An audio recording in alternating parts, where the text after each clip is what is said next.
कालच श्री कुणकेश्वराच्या मंदिराची शासकीय पूजा पालकमंत्री म्हणून माझ्या हस्ते कालच रात्री झाली आणि आज ह्या शुभ दिवशी जिल्ह्याच्या जनतेला एक गोड बातमी द्यावी म्हणून ही पत्रकार परिषद आज बोलवलेली आहे। आपल्या सिंधुदुर्ग जिल्ह्याच्या विकासाच्या दृष्टिकोनातून जिल्हा नियोजनासाठी आपल्या जिल्ह्याला 300 कोटी प्राप्त झालेले आहेत, म्हणजे मान्यता मिळालेली आहे 300 कोटी। खरं म्हटलं तर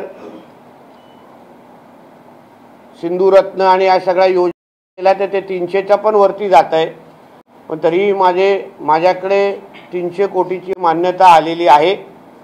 त्याचबरोबर गेल्या वर्षीचे जे 50 कोटी आहेत, गेल्या वर्षीचा आरेखडा जवळपास 250 कोटीचा होता आणि गेल्या वर्षीच्या शेवटचे जे 50 कोटी आहेत, जे साधारण आपल्याला मार्चच्या दुसऱ्या आठवड्यात भेटायचे, ते आत्ताच आमच्या जिल्हा नियोजन अधिकाऱ्याकडे प्राप्त झालेले आहेत, मिळालेले आहेत आणि म्हणून येणाऱ्या 31 तारखेपर्यंत आपण 100% दायित्व आपण हे 250 कोटी गेल्या वर्षीचा जो काही 250 कोटीचा जो काही आपला प्लॅन होता, तो 250 कोटी पूर्ण 100% आमचे खर्च होणार आहेत आणि मग एप्रिल पासून या कोटी नियोजन आम्ही आमच्या माध्यमातून सुरू करणार आहोत। जसं मी आपल्याला पहिल्या दिवशी बोललो होतो की ह्या जिल्ह्यामध्ये विकासाचे आर्थिक स्थिती होण्याचं काम जिल्ह्याचा पालकमंत्री म्हणून मी करणार आहे असा विश्वास जिल्ह्याच्या जनतेला मी दिला होता। त्याच अनुसार जिल्हा नियोजनाची बैठक पुढच्या आठवड्यात घेण्यात येईल। आमचा प्रयत्न असेल की ऑक्टोबर पर्यंत सगळी बिलं निघतील आणि डिसेंबर पर्यंत हा सगळा खर्च 100% खर्च मानस हे जिल्ह्याचा पालक म्हणून जिल्हा नियोजन अधिकारी आणि आमच्या सगळ्यांची तशी तयारी आहे आणि मग शेवटच्या 3 महिन्यामध्ये म्हणजे डिसेंबर म्हणजे जानेवारी ते मार्च मध्ये आदरणीय मुख्यमंत्री देवेंद्र फडणवीस जी, आमचे उपमुख्यमंत्री अजितदादा पवार जे अर्थ मंत्री पण आहेत आणि एकनाथ शिंदे साहेब, या तिघांना आग्रह करून माझ्या जिल्ह्यासाठी शेवटच्या 3 महिन्यामध्ये हे 300 कोटी डिसेंबर पर्यंत खर्च करणार आणि शेवटच्या 3 महिन्यामध्ये अजून 100 कोटीची मागणी हे मी माझ्याकडून करण्याची माझी तयारी आहे। म्हणजे पुढच्या 31 मार्च पर्यंत आपल्या जिल्ह्याला 400 कोटी हे जिल्हा नियोजनासाठी आणण्याची तयारी आणि नियोजन ही माझ्या माध्यमातून मी केला आहे आणि म्हणून जिल्ह्याच्या जनतेला देतो की आमचं महायुतीचं सरकार, आमचे राज्याचे प्रमुख आदरणीय देवेंद्र फडणवीस साहेब, आमचे अजितदादा पवारजी आणि आमचे एकनाथ शिंदे साहेब हे आमच्या जिल्ह्याच्या विकासासंदर्भात किती गंभीर आहेत। आम्ही जे काही प्रस्ताव, जे काय आमचं म्हणणं जिल्ह्याचा पालकमंत्री, जिल्ह्याचे जिल्हाधिकारी आणि जिल्ह्याचे जिल्हा नियोजन अधिकारी म्हणून आम्ही जे मुंबईच्या बैठकीमध्ये त्यांना विविध आमच्या योजना सांगितल्या, उपयोजना सांगितल्या, नेमके आहेत आणि आम्ही त्याचे कसं खर्च करणार याचे सगळ्याचं नियोजन सांगितलं। कुठल्या कुठल्या क्षेत्रामध्ये आम्हाला अजून खर्च करायचा आहे, जनतेचं दरडोई उत्पन्न वाढेल, त्या क्षेत्रामध्ये वाढ आम्हाला मिळालेली आहे, त्या हेडच्या खालती आम्हाला पैसे मिळालेले आहेत। म्हणजे आम्ही जो विश्वास जिल्ह्याच्या प्रमुखांना म्हणजे राज्याच्या प्रमुखांना आणि दोन्ही उपमुख्यमंत्र्यांना दिला, त्या आमच्या शब्दावर त्यांनी विश्वास ठेवला। मी हेही उल्लेख करेन की 31 मार्च पर्यंतचा हा जो प्रवास आहे तो सुखर नव्हता, तो खडतरच होता।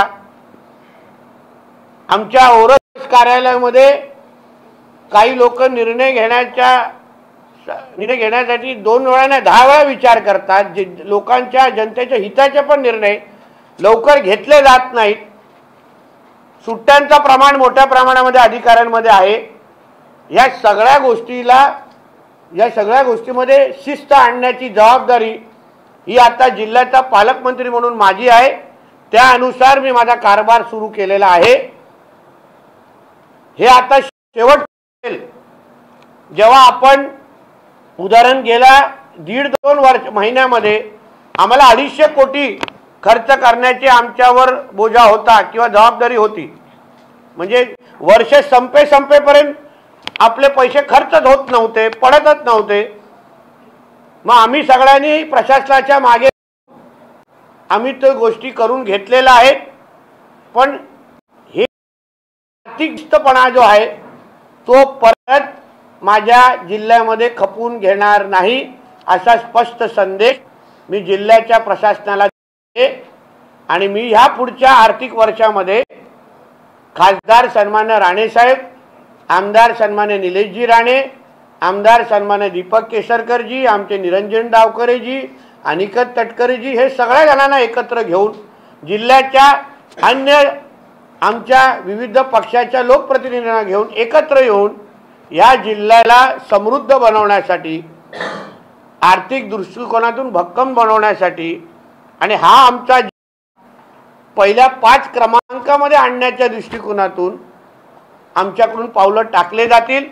मी आवर्जून आपल्याला काही उल्लेख करेन की आपल्याला विविध हेड खाली कसे पैसे मिळालेले आहेत।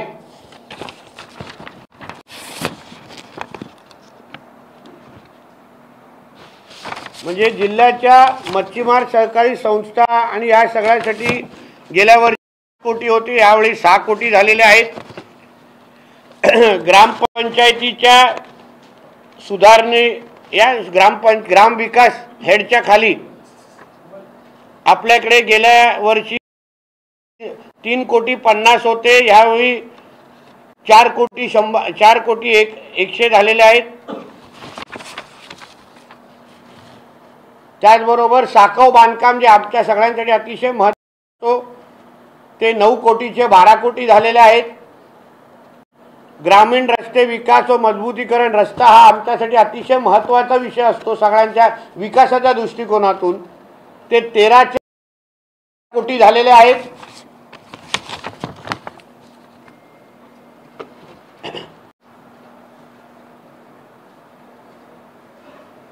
पर्यटन जो आमच्या जिल्ह्याच्या दृष्टीने उदाहरण मी असो, जिल्हाधिकारी असो आणि जिल्हा नियोजन अधिकारी असो, आम्ही अजितदादांना असेल किंवा मुख्यमंत्र्यांना आम्ही विश्वास दिलेला की पर्यटनाच्या आधारे आम्हाला आमचा विकास करायचा आहे, म्हणून त्यासाठी तुम्ही आम्हाला जादा निधी द्या, आम्हाला रोजगार निर्मिती करायची आहे।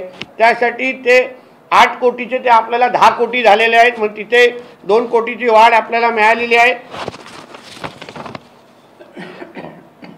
नगर विकास शहर आपल्याकडे जे शहर जे मोठ्या प्रमाणामध्ये वाढत आहेत, आपल्याकडे 8 शहर आहेत आणि त्या दृष्टिकोनातून नगर विकासच्या अंतर्गत जे आपल्याकडे 3,35,00,000 होते ते आता जवळपास 38 कोटी 38 कोटी आपल्याला प्राप्त झालेले आहेत। नाही 3,70,00,000 ना, 38 त्याचे 38 कोटी झाले। मागासवर्गीय कल्याण विकास निधी ती आपली 2,382 झालेले आहे, 2 कोटीचे 3। महिला बाल विकास 360चे 435 झालेले आहेत। सर्वात महत्त्वाचं म्हणजे नाविन्यपूर्ण योजना, आम्ही नवीन योजनाला प्रोत्साहन देऊ शकतो। नवीन जे काही संकल्पना आमचे विविध सरपंच असो, लोकप्रतिनिधी असो, ग्रामीण भागातली जनता जे काही नवीन संकल्पना त्यांना राबवायचा आहे तो त्यांना त्या विकासाला चालना देण्यासाठी पालकमंत्री म्हणून मी त्यांना मदत करू शकतो। त्याच्यामध्ये पण 11 ना 11चे जवळपास 12-69 म्हणजे सगळ्या हेड खाली आरोग्य खाली पण झालेलं आहे. तर 1.5-2 कोटी तिथे वाढलेले आहे. म्हणजे ते काही निकष असेही लावलेले आहेत. उदाहरण काही खात्यांनी गेल्या वर्षी जे योग्य पद्धतीने खर्च केला नाही, खर्च पाडले नाहीत, त्यांच्यावर पण आम्ही थोडी आर्थिक शिस्त लावण्याच्या दृष्टिकोनातून तिथे जास्त पैसे वाढवायला सांगितलेले नाहीत. कारण त्यांनाही कळून दे की बाबा 100% जोपर्यंत तुम्ही तुमच्या खात्याचा निधी खर्च करत नाही तोपर्यंत आम्ही त्याला प्रोत्साहन देणार नाही. म्हणजे नुसतं तुमचं खातं महत्त्वाचं आहे म्हणून तुम्ही बिलच काढायची नाहीत, पैसे आमचे साठवून ठेवायचे, अशा गोष्टी चालणार नाहीत. म्हणून काही आर्थिक शिस्त लावण्याच्या दृष्टिकोनातून या त्या हेडच्या खाली आम्ही प्लॅनिंग केलेली आहे, नियोजन केलेलं आहे. आणि त्या दृष्टिकोनातून आमच्या जिल्ह्याला 300 कोटीचा जो काही मान्यता आम्हाला मिळालेली आहे तो खर्च आता येणाऱ्या आर्थिक वर्षापासून आम्ही करायला सुरू करणार आहोत. ह्याच्यात हेही सांगतो की मी ह्याच्यात ते सिंधू रत्नाची योजना मोजलेली नाही, त्याचे आमचे दीपक केसरकरजी त्याचं नियोजन त्याचं स्वातंत्र्य त्यांना दिलेलं आहे. पण त्याही गोष्टी आमच्या जिल्ह्याच्या विकासासाठीच खर्च होतात म्हणून ते त्याच्यामध्ये वाढ आहे. पण मी काय ते वेगळेच ठेवलेले आहेत, त्याला काय मी त्याबद्दल तेच तुम्हाला माहिती देतील आणि तेच चर्चा करतील. जिल्ह्याच्या विकासामध्ये त्याही सिंधुरत्न योजनेचा पण हातभार मोठ्या प्रमाणामध्ये असतो. म्हणून अशा दृष्टिकोनातून आमच्या जिल्ह्याच्या विकासासाठी एक महत्त्वाचा दिवस, जिथे आपण 200 मध्ये होतो आता 300च्या ब्रॅकेटमध्ये गेलेलो आहे. माझा प्रयत्न की 5 वर्षामध्ये मी माझ्या जिल्ह्याच्या विकासासाठी जेव्हा 29 पर्यंतचा हा मी 1000 कोटीपर्यंत मी घेऊन जाण्याच्या दृष्टिकोनातून माझे प्रयत्न असतात. मी माझे राजकीय ताकद वापरेन हा शब्द जिल्ह्याच्या जनतेला मी ह्या निमित्ताने देईन.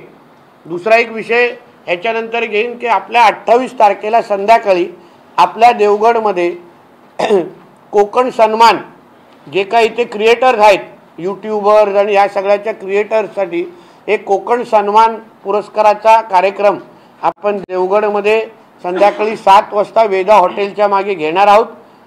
महाराष्ट्रातल्या कोकणातले विविध क्रिएटर जे यूट्यूबरवर आहेत, रील बनवतात, त्या सगळ्यांना एकत्र घेऊन जे गेल्या वर्षी आम्ही कणकवलीला केलेला तो यावर्षी आम्ही देवगडमध्ये करतो आहे.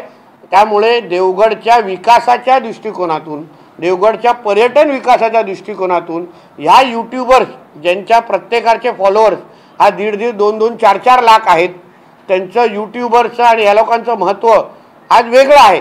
आणि म्हणून त्यांना एकत्र करून या जिल्ह्याच्या विकासाच्या दृष्टिकोनातून त्यांना बरोबर घेऊन त्यांच्या सन्मानासाठी कोकण सन्मानाचा कार्यक्रमाचा 2रा वर्ष हे आमच्या देवगडमध्ये होत आहे. शेवटचा एक वर्ष विषय बोलून संपवतो.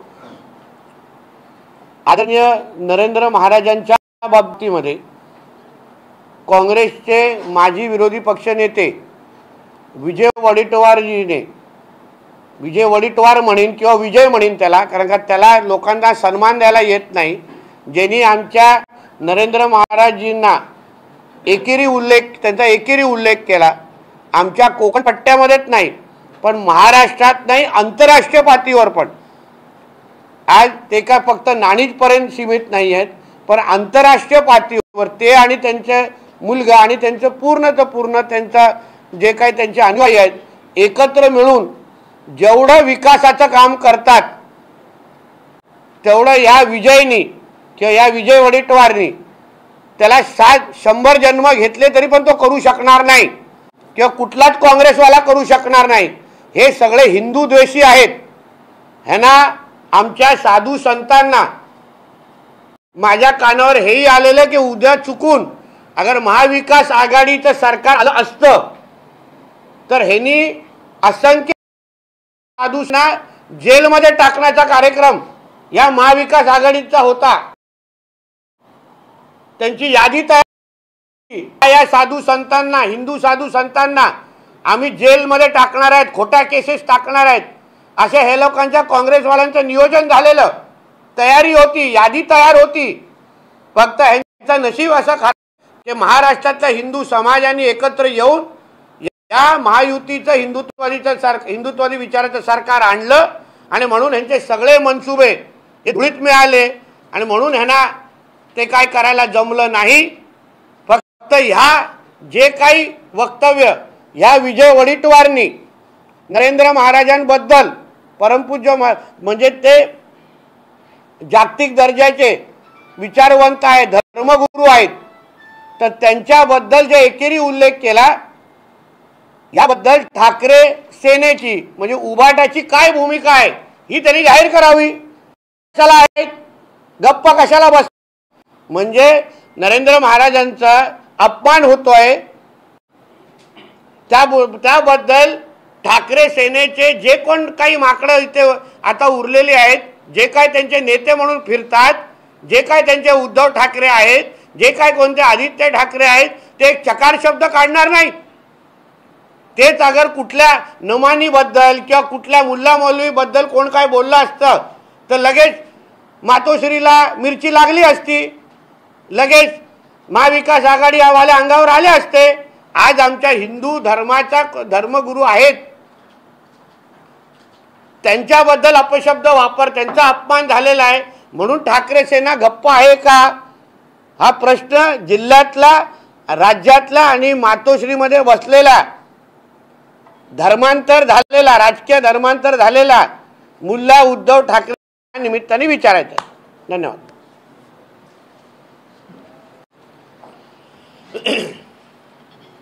या संदर्भात काय प्रश्न असतील तर विचार।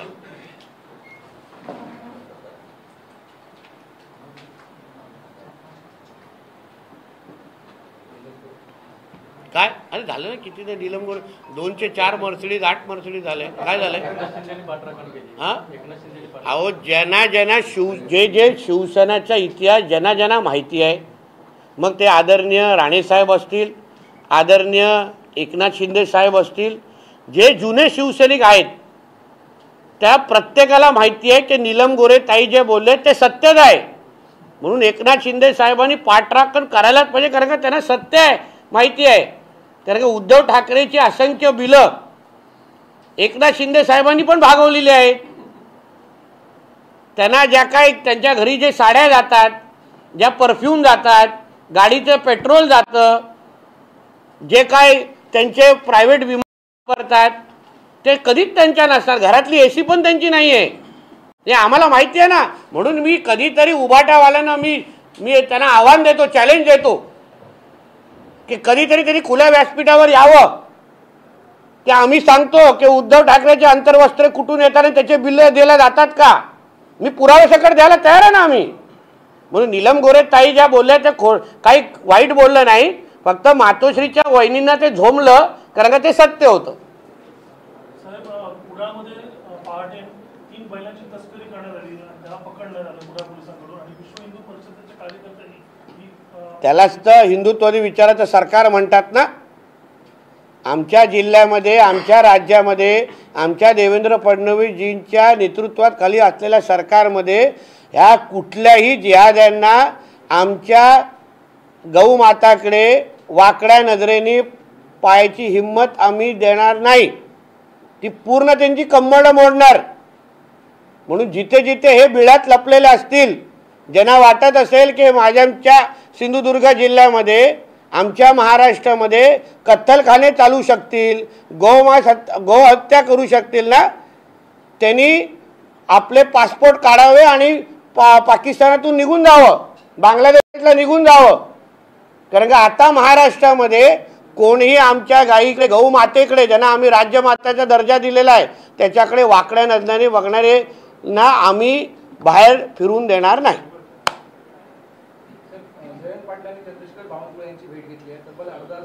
तुम्ही तिथे चहा द्यायला होता तर सांगा, तुम्ही एवढ्या विश्वासाने सांगता तर कधी चहा किंवा तुम्ही बरोबर गेला होतात का? आता जे भेटले त्यांनी त्याबद्दल बोलावं, आम्ही कसं बोलू शकतो ना त्याबद्दल। आणि आज भारतीय जनता पक्षामध्ये येण्यासाठी सगळेच उत्सुक आहेत, मोठी रांग लागलेली आहे। उद्धव ठाकरे गटाची जी सध्या वार्ता होते आहे की आम्ही पुन्हा त्या संदर्भात खबर देण्यासाठी 3 तारखेपासून ठाण्यापासून नेत्यांची यात्रा सुरू होणार आहे, काय सांगाल? अहो, नेत्यांच्या यात्रेमध्ये कार्यकर्ते पाहिजे ना, नेत्यांच्या यात्रेमध्ये लोक पाहिजे ना. म्हणून ह्यांनी कितीही यात्रा काढली तरी पण आता ह्यांची जत्रा ठरलेली आहे. काही होणार नाही अशा यात्रा काढून. कारण का आता जे काही उबाटामध्ये महाविकास आघाडीमध्ये जे काही सक्षम कार्यकर्ते आहेत, सक्षम, घाण बोलत नाही, जे सक्षम कार्यकर्ते आहेत, ज्यांना आपला गावाचा विकास करायचा आहे, शहराचा विकास करायचा आहे, ते आता भारतीय जनता पक्ष आणि महायुतीकडे देणार. म्हणून कितीही यात्रा, जिथून यात्रा निघेल ना, दुसऱ्या दिवशी तिथे बघा किती मोठे पक्ष प्रवेशाचे कार्यक्रम होतात. म्हणून यात्रेचा रूट आम्हाला द्याच, आम्ही तयारीमध्ये राहतो.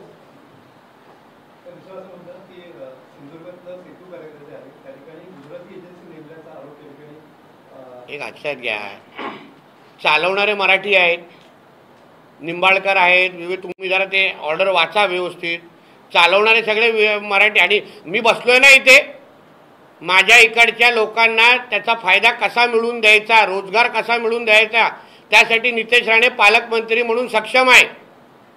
माझ्या इकडे येऊन माझ्या स्थानिक भूमिपुत्रांवर कोणीही अन्याय करू शकणार नाही.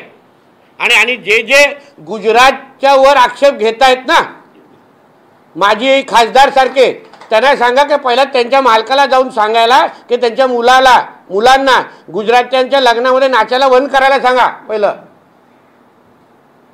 नाच्या बनण्यासाठी गुजराती चालतात. तुमचे प्रायव्हेट फ्लाईट तुम्हाला पाहिजे तेव्हा गुजराती चालतात. तुमच्या लंडनचं हॉटेलचं बिल भरायचं असेल तेव्हा गुजराती चालतात. आणि मग आता गुजरातींवर आक्षेप कशाला? आणि म्हणून मी जिल्ह्यातल्या माझ्या जनतेला विश्वास देतो, कंपनी कुठलीही असो, जिल्ह्याच्या भूमिपुत्रांनाच त्या सेतू केंद्रामध्ये प्राधान्य दिलं जाईल, हा शब्द मी जिल्ह्याचा पालकमंत्री म्हणून माझ्या जिल्ह्याच्या जनतेला देतो. काही लोक मराठी माणसांबद्दल बोलतात पण काही केलं नाही असं फडणवीसांनी ठाकरेंवर टीका केली. पण खरंच आहे ना, आज मुंबईमध्ये जो मराठी टक्का जो घसरलाय, मुंबईचं जे इस्लामीकरण जे झालेलं आहे ना, त्याचा प्रमुख जबाबदारच मातोश्रीच्या 3ऱ्या माळ्यावर राहतोय. मुंबईच्या मराठी माणसाला हद्दपार करण्याचा प्रमुख जबाबदारचं नाव आहे उद्धव ठाकरे. आणि ते जग जाहीर आहे, आकडे सांगतात. आणि म्हणून फडणवीस साहेबांनी जे बोललेलं आहे ते काय चुकीचं ना, अतिशय योग्य आहे.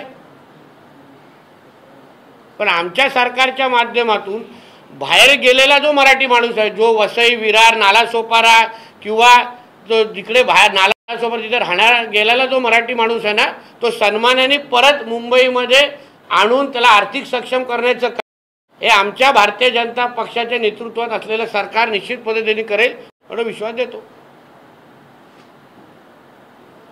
ठीक आहे का?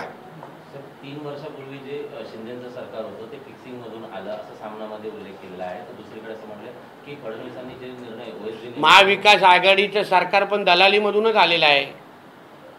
संजय राऊतनी दलाली घेतली, आणि म्हणूनच ते सरकार आलेलं आहे. दलालीचा आकडा पण सांगू का? सिल्वर ओकची दलाली केली आणि म्हणूनच तर महाविकास आघाडीचं सरकार आलं ना. मात्र फिक्सिंग आणि पीए जे होते त्यांना कुठेतरी स्थगिती दिली, त्यामुळे फडणवीसांचं देखील अभिनंदन केलं.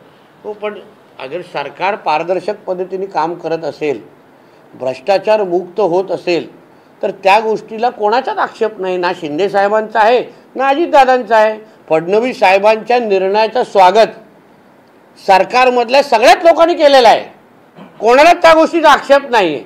प्रत्येकाची म्हणजे आमची मुख्यमंत्री आणि दोन्ही उपमुख्यमंत्री आणि मंत्रिमंडळाची इच्छाच आहे की हे सरकार भ्रष्टाचार मुक्त असावं, पारदर्शक असावं, लोकभिमुख असावं, हे आमची सगळ्यांची इच्छा असल्यामुळे फडणवीस साहेबांच्या निर्णयाचं आम्ही सगळ्यांनीच स्वागत केलेलं आहे. हे काय महाविकास आघाडीचं सरकार नाही, फिक्सर आणि मॅच फिक्सरवाल्यांचं आणि दलालांचं. चला बाबा, ते हेलिकॉप्टर लँड होईल. पत्रकार कक्ष करणार आपण.